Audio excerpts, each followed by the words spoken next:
2026 में पाकिस्तान का prime minister एक चीज बार बार बोल रहा है कि अफगानिस्तान उनका दुश्मन बन गया है, तालिबान ने उन्हें धोखा दिया है और उन्हें पता ही नहीं था कि ये सब भी होगा। और मैं तुम्हें आज ये बात सीधा बोलना चाहता हूँ कि ये सब झूठ है। पाकिस्तान ने तालिबान को बनाया, उन्हें पैसा दिया, उन्हें हथियार दिए और उन्हें ट्रेनिंग दी, और जब तालिबान ने ग्रो किया तो उन्हें लगा कि वो उसे कंट्रोल कर लेंगे। बट फ्रैंकेस्टीन का मॉन्स्टर कभी अपने क्रिएटर्स का बात नहीं मानता। आज हम बात करेंगे एक ऐसी स्टोरी के बारे में जिसमें CIA है, ISI है और मुल्ला उमर है, ओसामा बिन लादेन है और हाँ इंडिया भी है इस पजल में। एंड इंडिया में मैं तुम्हें वो चीज बताऊंगा जो कोई भी न्यूज चैनल नहीं बोलेगा। So hello guys, welcome to Brutal Bites, this is Saurabh. आज हम बात करने वाले एक बहुत इंपॉर्टेंट, बहुत ही क्रूशियल टॉपिक के बारे में, दैट इज तालिबान। तालिबान के बारे में आज हम इन डिटेल इन ब्रीफ बात करेंगे। तो तालिबान बना कैसे, उसे बनाया किसने, उसमें सपोर्ट किसका था, पैसा किसने दिया, in detail and in brief बातें हैं। सो पहले चैनल को सब्सक्राइब कर दो, लाइक कर दो वीडियो को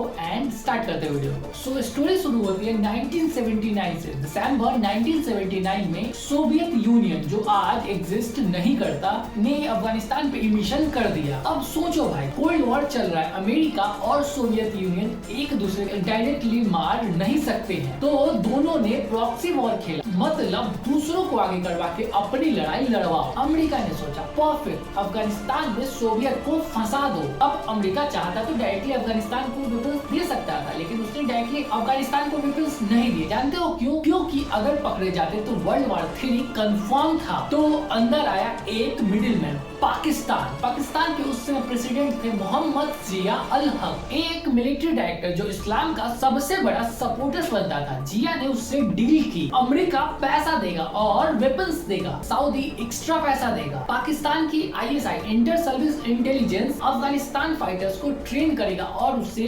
वेपन्स देगा। और इसी ऑपरेशन का नाम था ऑपरेशन साइक्लोन, हिस्ट्री का सबसे बड़ा कन्वर्ट ऑपरेशन। $3 बिलियन कांग्रेस ने अप्रूव किया। सिर्फ 1980 के डिकेड्स में सऊदी अरब ने बराबर का पैसा लगाया, कुल मिला के 6 बिलियन से ज्यादा। और इन पैसों के बल पे बनाए गए मुजाहिदीन, और यही वो फाइटर्स है जो बाद में तालिबान के फादर फाइटर्स बन गए। एक इंपॉर्टेंट नाम याद रखना, मुल्ला मोहम्मद उमर का, वो भी उस वक्त ISI की ट्रेनिंग ले रहा था, वो भी एक मुजाहिदीन ही था। 1989 सोवियत हार कर चले गए अफगानिस्तान से। अमेरिका ने सोचा काम हो गया, घर चलो। और यहाँ पे सबसे बड़ी गलती हुई, अमेरिका चला गया और अफगानिस्तान में पावर वैक्यूम आ गया। अलग अलग मुजाहिदीन वॉरलॉर्ड्स एक दूसरे से लड़ने लगे, अफगानिस्तान सिविल वॉर में डूब गया। पाकिस्तान के लिए ये डिजास्टर था, क्योंकि उन्हें चाहिए था स्टेबल अफगानिस्तान, स्पेशली एक ऐसा अफगानिस्तान हो जो इंडिया का दोस्त न हो। और यहीं से आता है तालिबान का असली जन्म। 1994 कंदर अफगानिस्तान, सिविल वॉर चल रहा था, वॉरलॉर्ड्स ने पूरा देश बात कर लिया है, हर चेक पॉइंट पे लूटिंग, मर्डर्स एंड करप्शन। और इस वॉर में उसका एक आदमी, मुल्ला मोहम्मद उमर, एक आंख से कान्हा, सिंपल आदमी, उसने सोवियत वॉर में लड़ा था। वापस आके वो मदरसा में पढ़ रहा था। कहानी कहती है एक दिन उसने सुना कि वॉरलॉर्ड ने 3 लड़कियों का अपहरण करके उनका रेप किया। तो मुल्ला उमर ने 30 तालिब यानी 30 स्टूडेंट को साथ लिया और कैप्चर द वॉरलॉर्ड और उन्हें फांसी दी। और लोग कहने लगे ये आदमी तो न्याय करता है। और फिर पाकिस्तान की ISI ने सोचा कि यही है वो बंदा जिसे हम चाहते थे। ISI का प्लान, पाकिस्तान को चाहिए था एक हाईवे क्विका से कंधर होते हुए सेंट्रल एशिया तक ट्रेड रूट, लेकिन वॉरलॉर्ड चेक पॉइंट पे पैसा मांगते थे। तालिबान ने वो रूट को साफ की, ISI ने तालिबान को फंड दिया, वेपन्स दी और लॉजिस्टिक सपोर्ट भी दिया। 1994 से 1996 तक तालिबान ने एक के बाद एक प्रोविंसेस को कैप्चर किया। सितंबर 1996 कबूल फॉल हो गया। तालिबान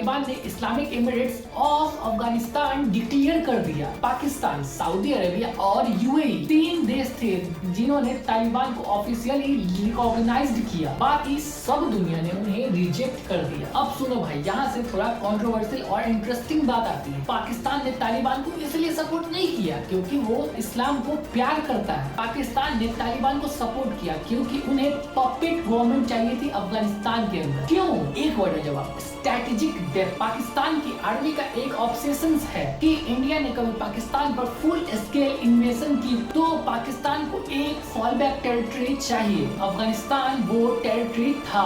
एक तालिबान कंट्रोल अफगानिस्तान का मतलब था पाकिस्तान फ्रेंडली अफगानिस्तान, मतलब इंडिया अफगानिस्तान से पाकिस्तान पे प्रेशर नहीं डाल सकता। इस एक चीज के लिए पाकिस्तान ने 20 साल की तबाही खरीदी। तालिबान का रूल कैसा था? लड़कियों की एजुकेशन बंद, म्यूजिक बंद, टीवी बंद, दाढ़ी यानी बियर्ड मैंडेटरी और पब्लिक एग्जीक्यूशंस आम बात, और अफगानिस्तान में ओसामा बिन लादेन को मेहमान की तरह रखना। यही था तालिबान और यही पाकिस्तान ने बनाया था। सितंबर 11, 2001 अल कायदा ने जो अफगानिस्तान में ओसामा बिन लादेन के अंदर ऑपरेट कर रही थी, अमेरिका पर हमला किया। 3000 से ज्यादा लोगों की मृत्यु हुई। अमेरिका ने अफगानिस्तान पे हमला कर दिया, तालिबान गिर गए। लेकिन असली गेम तो यहाँ से शुरू होती है। पाकिस्तान का प्रेसिडेंट परवेज मुशर्रफ ने अमेरिका को बोला, हम साथ हैं, वॉर ऑन टेरर में हम तुम्हारे साथ हैं। अमेरिका ने पाकिस्तान को 33 बिलियन दिए 2001 से 2011 के बीच में, coalition support fund, military aids और इकोनॉमिक एड। लेकिन उसी वक्त ISI तालिबान लीडरशिप को पाकिस्तान में शेल्टर दे रही थी। मुल्ला उमर क्वेदा में बैठा,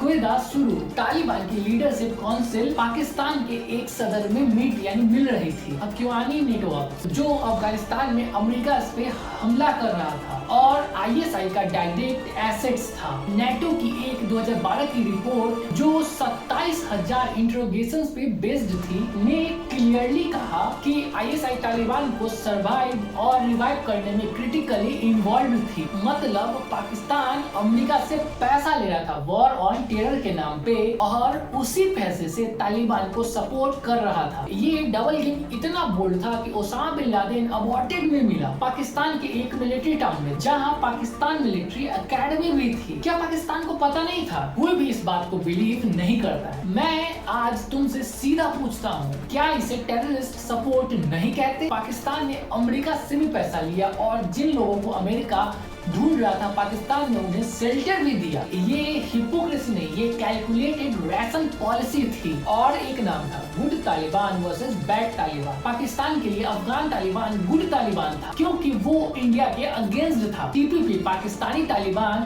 बैड तालिबान था क्योंकि वो पाकिस्तान में अटैक करता था। एक देश ने टेररिस्ट को कैटेगरीज में बांट दिया था अपनी कन्वीनियंस के लिए। यस, मैं पाकिस्तान की बात कर रहा हूँ। अब आते हैं उस सवाल पे जिसके लिए तुम शायद ये वीडियो देख रहे हो कि पाकिस्तान तालिबान के थ्रू इंडिया को कैसे थ्रेट करना चाहता था। समझो, पाकिस्तान के पास एक कोर प्रॉब्लम है। इंडिया उनसे ज्यादा बड़ा है, ज्यादा पावरफुल है और इकोनॉमी भी उनसे 10 गुना ज्यादा है। 1971 में इंडिया ने पाकिस्तान का आधा हिस्सा ही तोड़ दिया और उससे बांग्लादेश बन गया। तो पाकिस्तान ने एक डॉक्ट्रिन बनाई, ब्लीड इंडिया विद 1000 कट। उन्हें सीधी लड़ाई नहीं करनी, उन्हें प्रॉक्सी वॉर करना था। अफगानिस्तान, कश्मीर, पंजाब, हर जगह से इंडिया को डिस्टेबलाइज करो। अफगानिस्तान में इंडिया की इन्वेस्टमेंट, इंडिया ने अफगानिस्तान में 3 बिलियन से ज्यादा इन्वेस्ट किया। सलमा डैम बनाए बिजली सप्लाई के लिए। अफगान पार्लियामेंट बनाया, दिल्ली में ही डिजाइन किया गया। रोड्स बनाए, स्कूल्स बनाए और हॉस्पिटल्स भी बनाया। और पाकिस्तान के लिए ये